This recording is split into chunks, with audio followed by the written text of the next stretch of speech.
Interview में काफी लोग जॉब से रिजेक्ट हो जाते हैं। पता क्यों? क्योंकि वो सिर्फ इस मेंटेलिटी पे काम करते हैं कि इतने में इतना ही मिलेगा। किस मेंटेलिटी पे काम करते हैं? इतने में इतना ही मिलेगा। नहीं, आपको एम्प्लॉय मानसिकता की बजाय एज एन एंटरप्रेन्योर मानसिकता का होना चाहिए। मैं आपको समझाता हूं कैसे। कई लोग जो जॉब मेंटेलिटी के होते हैं वो अपना काम शुरू करेंगे ऑफिस के टाइम पे। 10 बजे है भाई, मैं चाहे 9:30 बजे आ गया, नहीं, लेकिन मैं काम 10 बजे शुरू करूंगा, इतने में इतना ही मिलेगा। 10 बजे शुरू करूंगा, 6 बजे टाइमिंग खत्म होती है, 5:30 बजे तक मैं काम करूंगा, आधे घंटे रेस्ट करके भाग जाऊंगा। वो टाइम पे खेलते हैं, टाइम हो गया जाओ, उनको कोई फर्क नहीं पड़ता काम पूरा हुआ नहीं हुआ। वो एम्प्लॉई होते हैं, टिपिकल एम्प्लॉई होते हैं जिनकी मेंटेलिटी इतनी होती है इतने में इतना ही मिलेगा। जिनको लीव चाहिए, सिक लीव चाहिए, हर तरह की लीव चाहिए, लीव पे काम नहीं करेंगे, अपना मोबाइल स्विच ऑफ कर लेंगे, आज तो लीव है।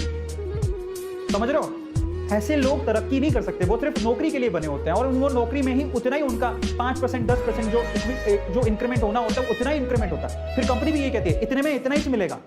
समझ रहे हो? तो आपको एम्प्लॉय मानसिकता का नहीं होना है, आपको कंपनी की ग्रोथ के बारे में सोचना है और आपको एक्चुअली वैल्यू क्रिएट करनी है कंपनी में। That is very important. आपको ये नहीं सोचना कि सुबह 10 से 6 तक का टाइम है, मैं क्यों काम करूं। साहब आप याद रखिए, टास्क ओरिएंटेड बनिए। काम दिया गया है तो काम को वक्त से पहले पूरा करना है। हमारे लिए काम ज्यादा इंपॉर्टेंट है। Work is more important than word. आपका काम आपको आगे लेके जाता है और जिस दिन इंक्रीमेंट होगा ना, जो ये सोच के बिना टाइम घड़ी देखे, कई लोगों का टाइम घड़ी पे ही टाइम रहता है, टिक टिक टिक टिक टिक टिक, काम हो गया तो छुट्टी, टाटा बाय बाय। सब कई लोग घड़ी देखते ही नहीं, कई लोग काम देखते हैं, मुझे मेरी कंपनी के लिए काम करना है। और पता है जो वैल्यू क्रिएट करते हैं ना, बिलीव मी, कंपनी उनको 10-15% या 20% इंक्रीमेंट नहीं देती है साहब। वक्त आने पर उनकी वैल्यू उनकी तनख्वाह डबल ट्रिपल हो जाती है। इनफैक्ट अगर आप इतनी शिद्दत के साथ काम करते रहे तो कंपनी में किसी दिन आपको शेयर होल्डर या इक्विटी होल्डर भी बनाया जा सकता है। बहुत सारे लोग मैंने देखे हैं, आज मैं खुद वेदांतु में काम करता हूं, मैं equity holder as well, because मैंने टाइमिंग नहीं देखी कभी, मैंने वैल्यू क्रिएट करके दी वेदांतु में। That is very important. तो दैट्स वेरी इंपॉर्टेंट। तो आप सिर्फ जॉब मानसिकता के साथ मत जाइएगा।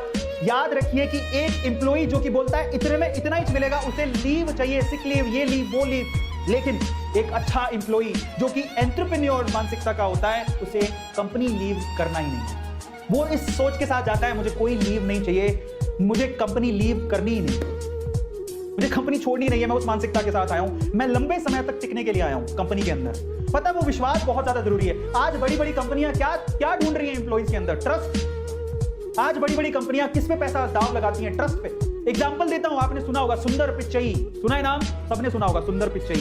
एक तमिलनाडु के गांव से निकला हुआ लड़का आज गूगल कंपनी का सीईओ है।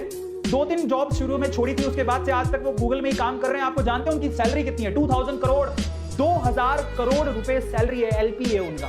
2000 करोड़ किसको बोलते हैं साहब, आप गिनते रह जाएंगे। मतलब इतनी तो तनख्वाह किसकी होती है? वो लड़का जो गांव से निकला तमिलनाडु में, कैसे पहुंचा वो वहां पे? साहब वो एम्प्लॉयर, वो एक एंटरप्रेन्योर मानसिकता का इंसान था, उसे वैल्यू क्रिएट करनी थी, उसे गूगल को आगे लेके जाना था। तो गूगल में लैरी पेज ने फाउंड किया था गूगल को, वो क्यों किसी को सीईओ बनाएगा? साहब एक बाहर का लड़का जो कि हिंदुस्तान से गांव से निकला, उसका कोई भाई थोड़ी था, लैरी पेज का भाई थोड़ी था सुंदर पिचई, वो कोई रिश्तेदार थोड़ी लगता था, टैलेंट था।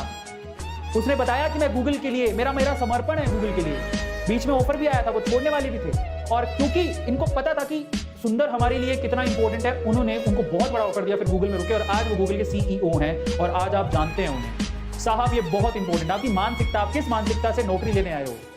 क्या आपकी मानसिकता सिर्फ इतनी है कि इतने में इतना ही मिलेगा, या फिर आपकी मानसिकता ये है कि साहब मैं कंपनी में एक वैल्यू क्रिएट करूंगा, मेरे लिए वो ज्यादा मायने रखता है, कंपनी की ग्रोथ ज्यादा मायने रखती है।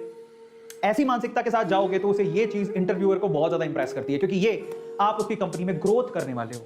समझ रहे हो? ऐसे लोगों की बहुत कमी है। आज ट्रस्ट का पैसा है साहब, याद रखिएगा, स्किल में एक स्किल आप ऐड कर लीजिएगा, ट्रस्ट। विश्वास का बहुत पैसा मिलता है मार्केट में, विश्वास की ही तो कमी है।